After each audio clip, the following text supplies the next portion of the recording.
After establishing yin and yang as a way to observe relationship and direction, classical Chinese medicine introduces the 5 phases to describe organization and interaction in greater detail. Where yin and yang clarifies contrast and proportion, the 5 phases clarify how different types of activity relate, transform, and influence one another over time. This model was not developed to replace yin and yang, but to build upon it by offering a more differentiated view of dynamic processes.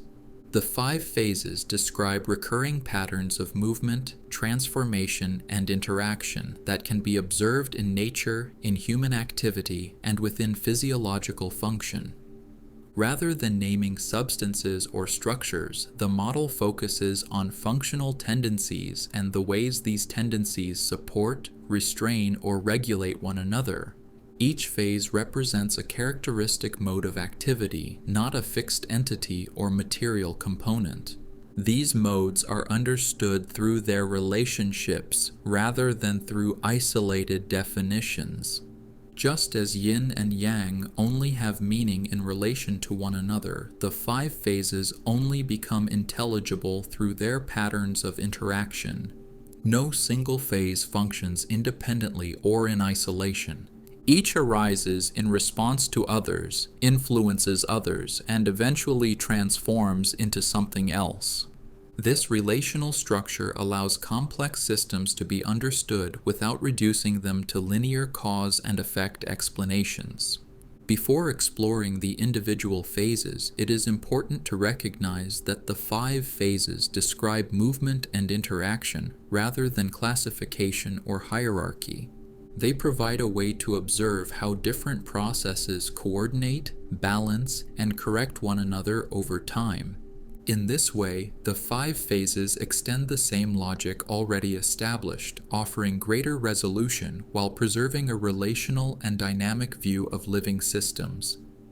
The term often translated as 5 phases originally refers to modes of movement rather than material elements or physical substances.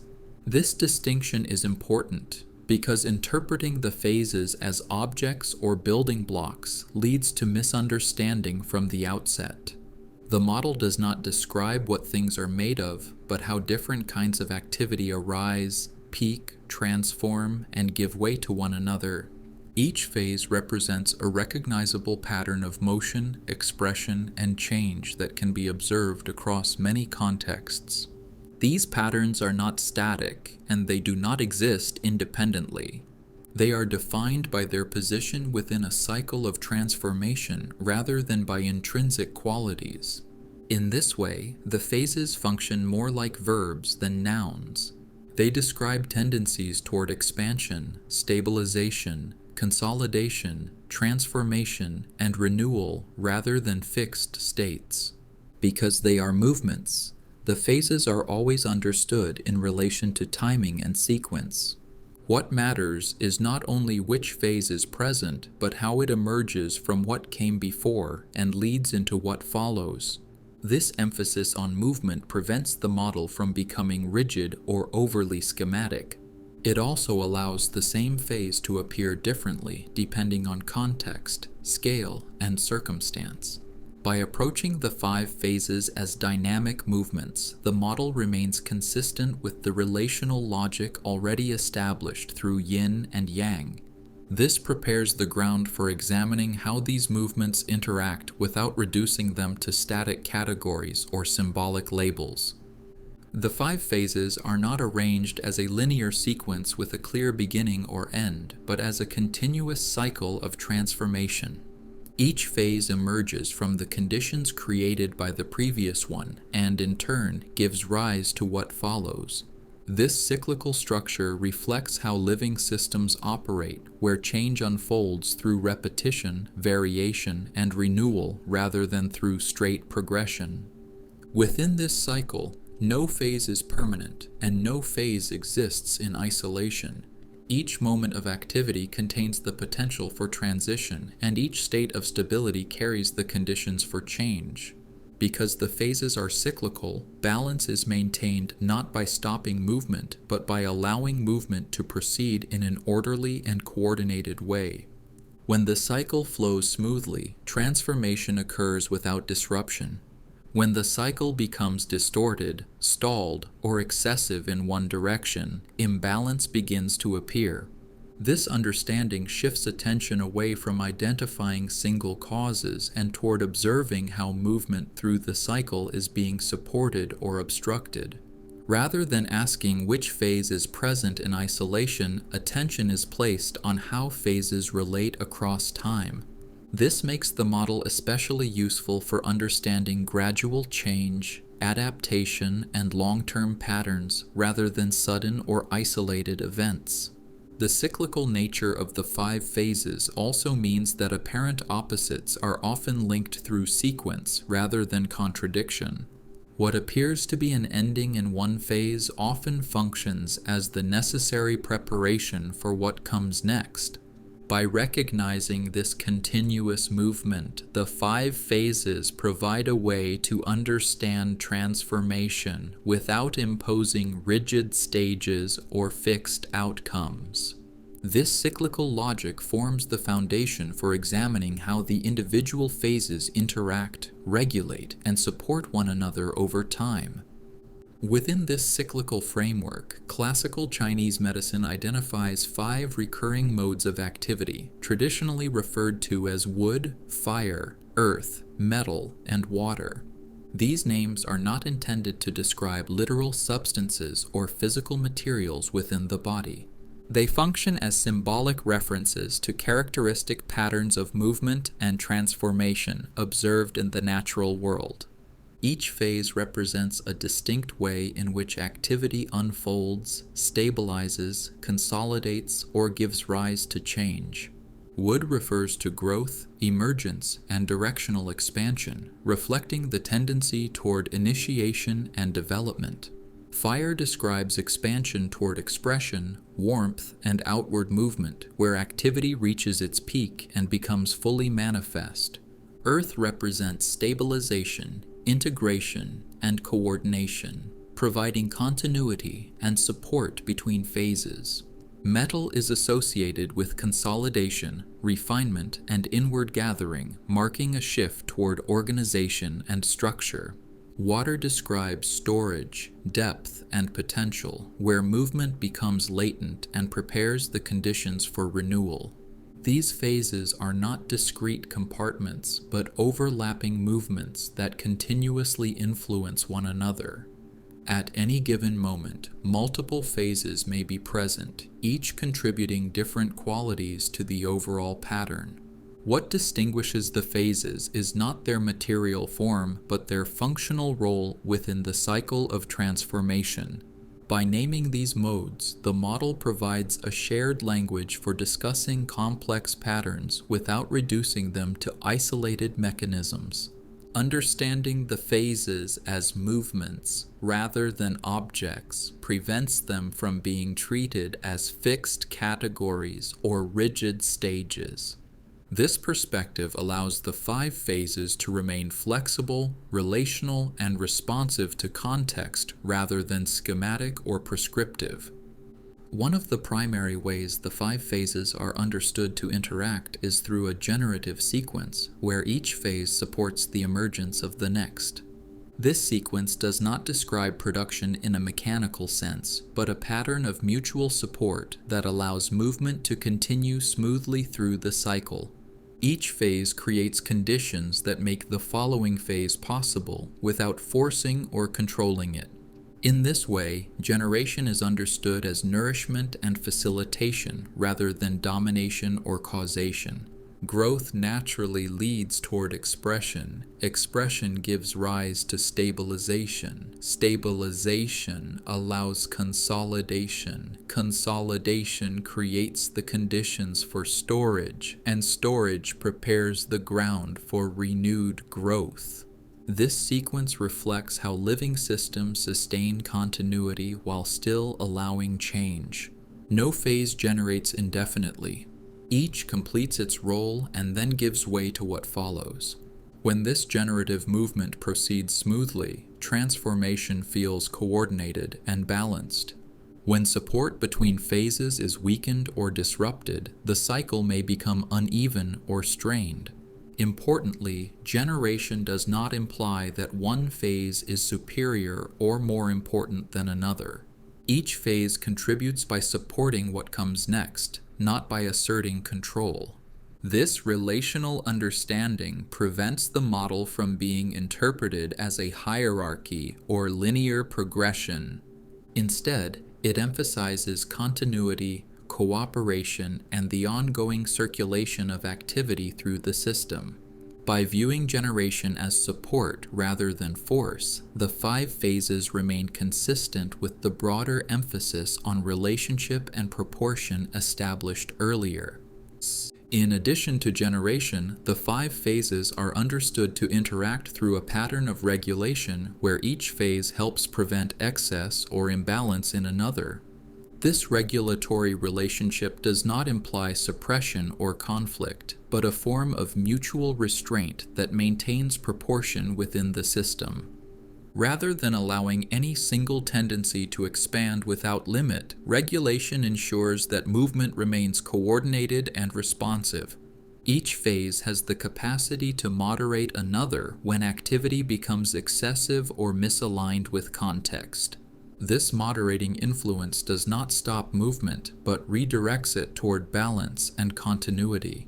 Through regulation, the system preserves flexibility while preventing dominance by any single mode of activity. When regulatory relationships function smoothly, change occurs without abrupt disruption.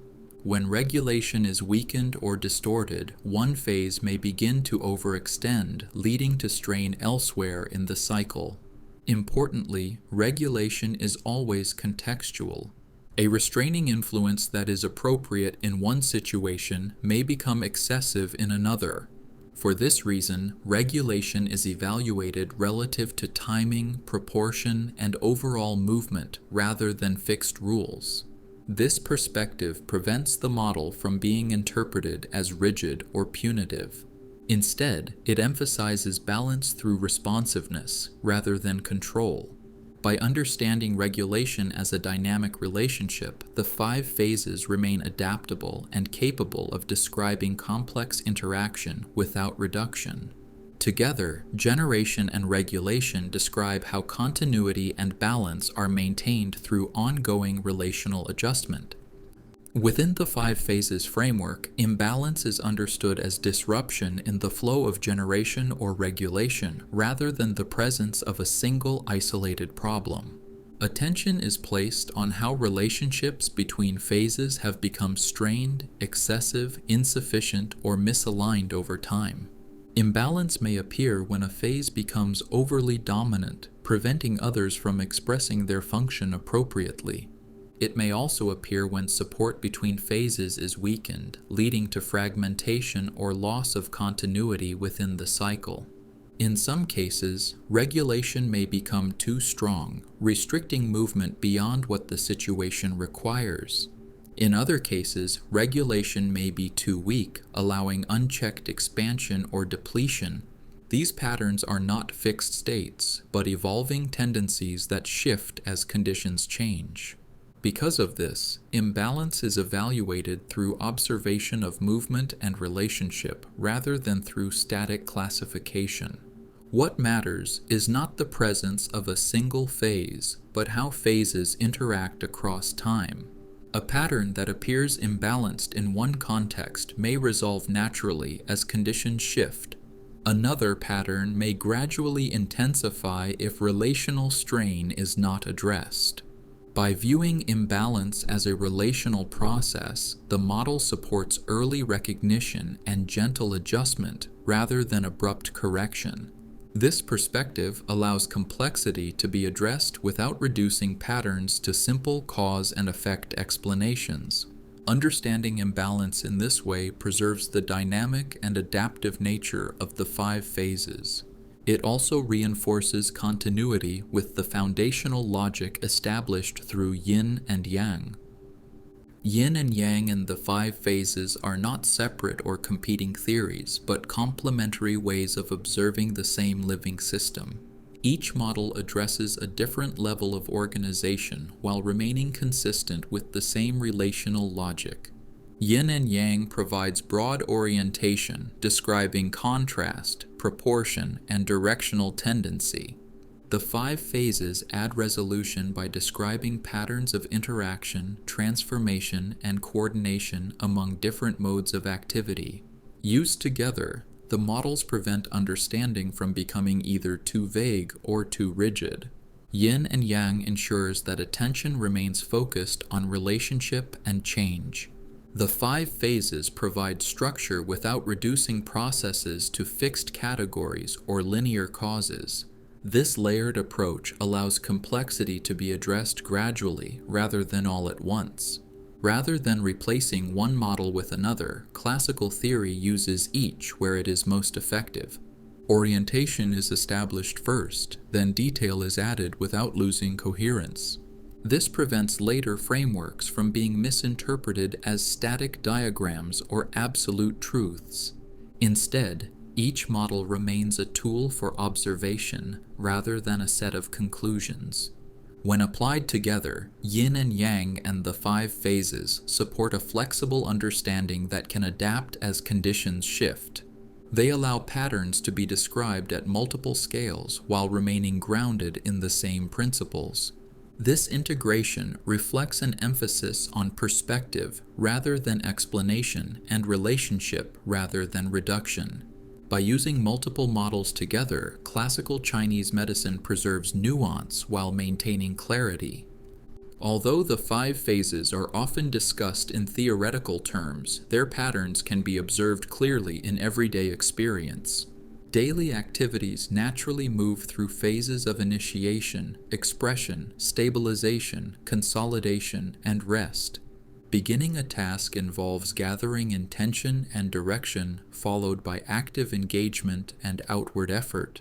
This effort is then organized and sustained, allowing work to be completed and integrated. Completion gives rise to withdrawal, rest, and recovery, which in turn prepares the conditions for a new beginning. These movements occur whether they are named or not. They can be observed in work cycles, creative processes, physical training, and rest. They also appear in natural rhythms such as seasons, daily light and darkness, and patterns of growth and decline. By recognizing these recurring movements, the five phases become familiar rather than abstract.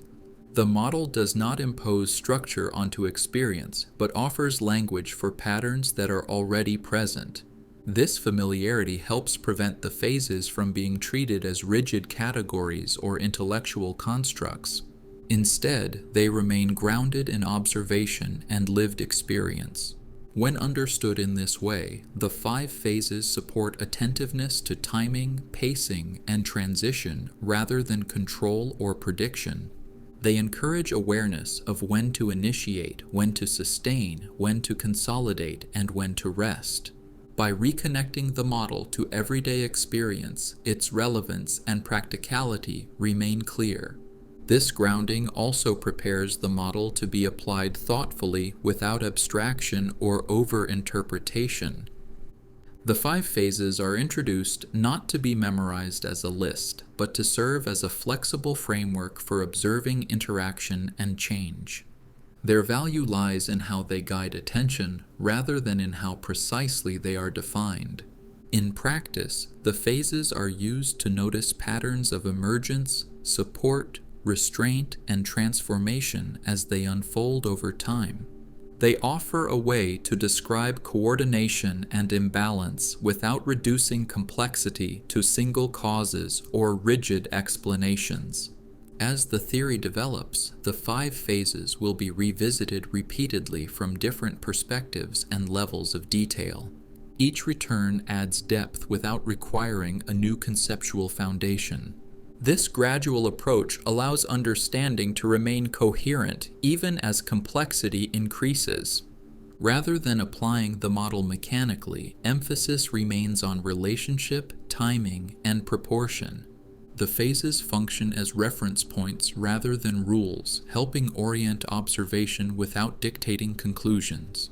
Used in this way, the 5 phases remain adaptable and responsive to context rather than fixed or prescriptive. This flexibility is what allows the model to be applied across different situations without losing relevance. By maintaining this orientation, the 5 phases continue the same relational logic established earlier while offering greater resolution. With this framework in place, subsequent material can explore more specific patterns without confusion or overload. The foundation remains clear, allowing theory to build gradually while preserving coherence and perspective.